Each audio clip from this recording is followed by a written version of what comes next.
मैं सबसे पहले बिहार की जनता को ढेर सारी बधाई शुभकामनाएं देता हूं। सही समय पे लिया गया ये सही फैसला है। एक तरफ जहां हमारी डबल इंजन की सरकार एक ईमानदार प्रयास के साथ आगे बढ़ रही है, बिहार को विकसित राज्य बनाने के लक्ष्य के साथ आगे बढ़ रही है। जिस तरीके से मेरे प्रधानमंत्री ने पिछले साल सवा साल में बिहार को अपनी प्राथमिकता में रखते हुए बिहारियों को आगे लेकर जाने का उन्होंने प्रयास किया, मुख्यमंत्री नीतीश कुमार जी के नेतृत्व में जिस तरीके से जनता ने विश्वास जताया, और बिहार फर्स्ट बिहारी फर्स्ट भी मैं मानूंगा कि एक अहम भूमिका लोक जनशक्ति पार्टी रामविलास ने भी निभाने का काम किया। इन तमाम चीज़ों ने जनता के भीतर ये विश्वास जताया कि जहां एक तरफ एक ऐसा गठबंधन जो विकास की बात करता है, समावेश की बात करता है, वहीं दूसरी तरफ एक ऐसा गठबंधन जो अहंकार में डूबा हुआ है। ये कह देना जनादेश का भी आपने इंतज़ार नहीं किया कि 18 तारीख को हम शपथ लेंगे, और ये सारी बातें कहीं ना कहीं जनता का अविश्वास उनके ऊपर रहा। एक दूसरे के घटक दलों को सम्मान ना देना, ये लोगों के भीतर ये संदेश लेकर गया कि जो एक दूसरे के नहीं वो हम लोगों के क्या होंगे। और ऐसे में ये बात भी मैं मानता हूँ कि हम लोग हमेशा से एक स्ट्रॉन्ग कॉम्बिनेशन रहे हैं। 2020 की भी अगर मैं बात करूं, इस बात को बहुत आसानी से कह दिया जाता है कि चिराग पासवान की वजह से जनता दल यूनाइटेड को नुकसान हुआ, बट अगर उनको नुकसान हुआ तो फ़ायदा किसको हुआ?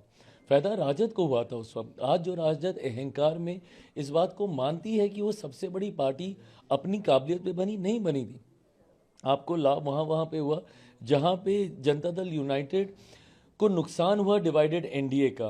बट आज की तारीख में जैसे ही एनडीए वापस यूनाइटेड हुआ, आपने देखा कि परिणाम क्या थे। मैंने तो 2020 में परिणामों के बाद भी ये कहा था कि अगर एनडीए यूनाइटेड रहता तो तब भी 2020 में भी शायद राजद 25 सीटों से ज़्यादा नहीं पार कर पाती।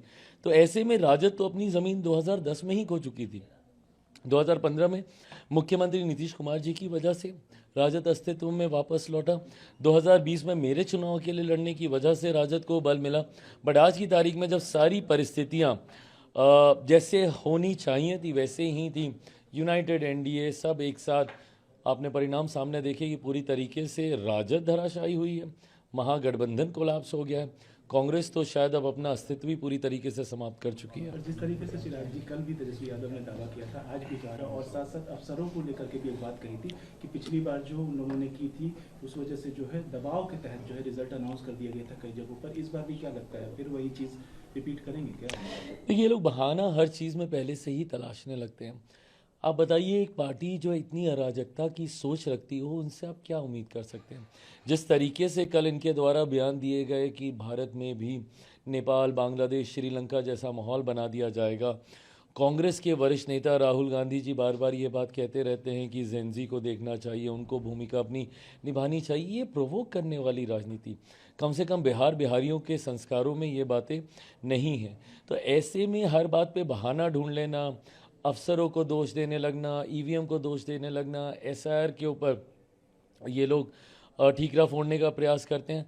आप बहाना ढूंढने में जितना समय ये लोग लगाते हैं, अगर उसका 10% समय भी अपने आंकलन पे लगा दें, अपने ऊपर मंथन पे लगा दें, तो संभवतः कांग्रेस कुछ बेटर करने लग जाएगी या राजद का इतना बुरा हाल नहीं होगा। मैं दोबारा दोहराता हूँ, 2010 जैसा हर्ष राजद का 2015 में भी होता अगर मुख्यमंत्री नीतीश कुमार जी का इनको साथ नहीं मिला होता। 2020 में भी होता अगर मैं उस वक्त एनडीए गठबंधन के साथ मिलकर मैं चुनाव लड़ा होता। आज जैसे ही पहला मौका मिला, पोल खुल के साथ सामने आ गई, पता चल गया लोगों को कि सही मायनों में जनता इनके ऊपर कितना विश्वास करती है। को लेकर के भी काफी सवाल उठाए गए, कैसे देखते हैं? मैं मानता हूं कि जितने सवाल उनके ऊपर उठाए गए, मुख्यमंत्री जी के प्रचार ने उन तमाम सवालों के जवाब देने का काम किया। ये लोग तो निकले भी नहीं थे, तथाकथित अपने आप को युवा नेता जो बिहार का बताते हैं, ये लोग तो अभी घर से निकले तक नहीं थे, प्रचार में भी नहीं गए थे। इन लोगों ने अभी तक नेगोशिएशंस तक इन लोगों के फाइनलाइज नहीं हुए थे, और तब से मुख्यमंत्री जी प्रचार में जुट गए थे। ना सिर्फ वो प्रचार में जुटे, बल्कि विपरीत परिस्थितियों में भी, जब मौसम खराब था, हेलीकॉप्टर काम नहीं कर रहे थे, तब भी सड़क मार्ग से वो जाकर वो प्रचार कर रहे थे।